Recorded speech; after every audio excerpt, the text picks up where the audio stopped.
બતાવી ને તો એમાં રિપોર્ટ કેવો ફાઇલ થયો કયો કે એમાં પાણી હતું, એમાં દારૂ નતો. એટલે કદાચ તમે જે રાઈટ પાડી છે એમાં એવું સાબિત થશે કે આમાં પાણી હતું, આમાં દારૂ હતો નહીં.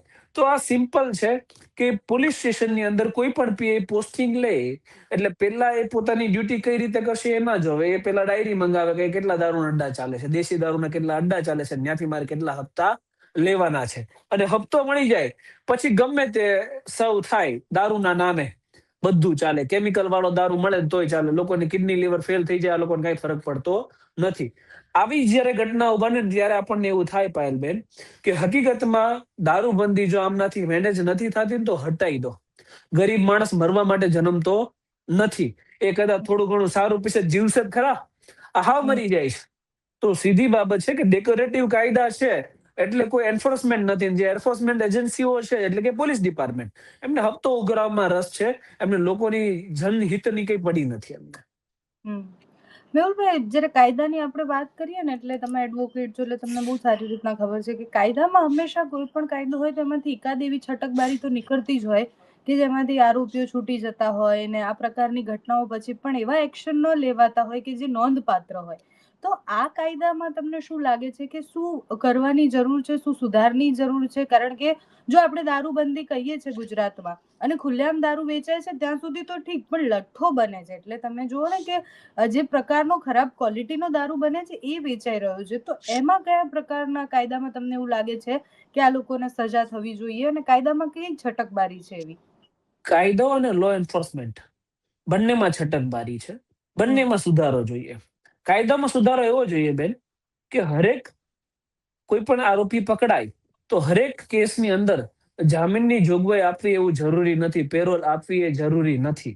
એનો મતલબ એવો છે કે અમુક લઠ્ઠાકાંડ થાય છે, અમુક ક્વોન્ટિટી સુધીનો દારૂ પકડાય છે તો there is a provision of no bail no parole, કે કોઈ પણ વ્યક્તિના જામીન થવા જ ન જોઈએ અને પેરોલ મળવી જ ના જોઈએ. પાયલબેન, મુખ્ય અહીંયા વાંધો શું છે કે કોઈ પણ વ્યક્તિ ઉપર દારૂનો પોલીસ પેલા તો કેસ બનાવતી જ નથી. કદાચ ટાઈમે હપ્તો ન પહોંચે અને કોઈના ઉપર કેસ બનાવે પાયલબેન તો શું થાય કે એને અટકાયત કરવામાં આવે, જેલમાં નાખવામાં આવે. 30 થી 60 દિવસે જામીન ઉપર છૂટી જાય પાયલબેન, પછી એ બહાર નીકળે ને મોટા પાયે દારૂનો ધંધો ચાલુ કરે.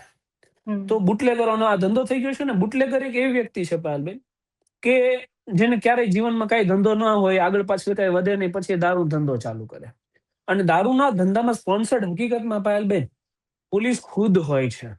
આવા જે અપરાધીઓ છે ને એમને લીડ પોલીસ જ આપે કે આ રીતે તું દારૂ લઈએ, આ રીતે તમારે અમને હપ્તો આપવાનો, તમે દારૂનો ધંધો ચલાવો, અમને કઈ વાંધો નથી, અમને ટાઈમ ટુ ટાઈમ પેમેન્ટ આવી જવું જોઈએ. ઘણા બુટલેગરો મારી પાસે એવા પણ આવે છે, પાયલબેન મેં કીધું ને એન્ફોર્સમેન્ટમાં પણ સુધારો કરવો પડશે કે એમને ધંધો બંધ કરી દેવો છે, એ લોકો ત્રાસી ગયા છે. તો પોલીસ શું કહે છે કે તું ધંધો કર કે ન કર, અમારી ડાયરીમાં જે તારો હપ્તો છે એ દર મહિને પડવો જ જોઈએ, નહીં તો તારી પર ખોટા કેસ દાખલ કરશું. તો આવા પણ કિસ્સા બને છે કે કોઈ વ્યક્તિને સુધરવાનો પણ મોકો આપવામાં આવતો નથી.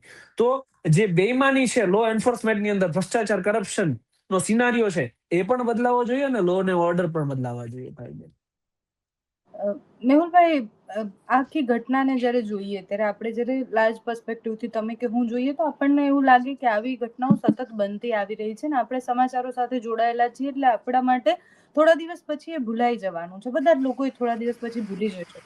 પણ એ અત્યારે 9 જેટલા લોકો જેનું મૃત્યુ થયું છે એના પરિવારે એમના દીકરા ખોઈ દીધા છે. અને એનાથી વધારે ગંભીર બાબત એ છે કે આપણે હજુ સુધી એવું કહીએ છીએ કે હવે દરોડા પાડીશું, હવે બધાને પકડીશું, હવે કાર્યવાહી કરીશું. દર ઘટના પછી હવે કરીશું એ આવે ને પછી કશું થતું જ નથી. પાયલબેન, એ વિસ્તાર પૂરતો બંધ થશે દેશી દારૂ. કદાચ હું અહીંથી બહાર નીકળું, મારા ઓફિસના 5 કિલોમીટરના રેડિયસની અંદર 2 દેશી દારૂના અડ્ડા હું લાઈવ કરી શકું હાલ પણ, રાઈટ. મુખ્ય મુદ્દો એ છે કે ક્યારેય બંધ થતું નથી. એ માત્ર ને માત્ર ખાલી દેખાડા પૂરતું હોય છે.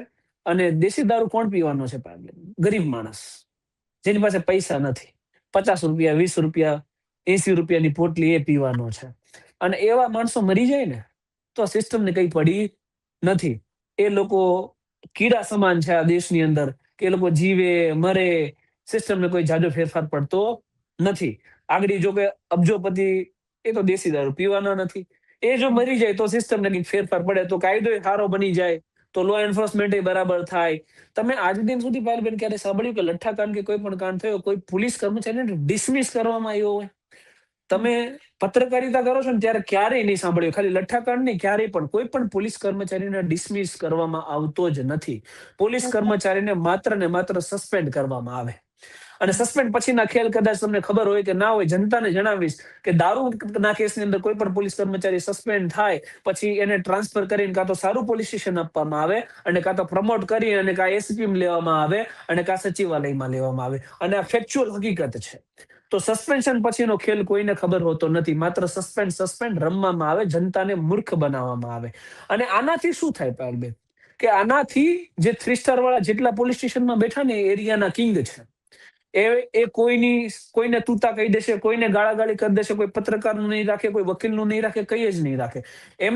એમને સિસ્ટમ સમજાઈ ગઈ છે કે અમે લગામ વગરના ઘોડા છીએ, અમે બેફામ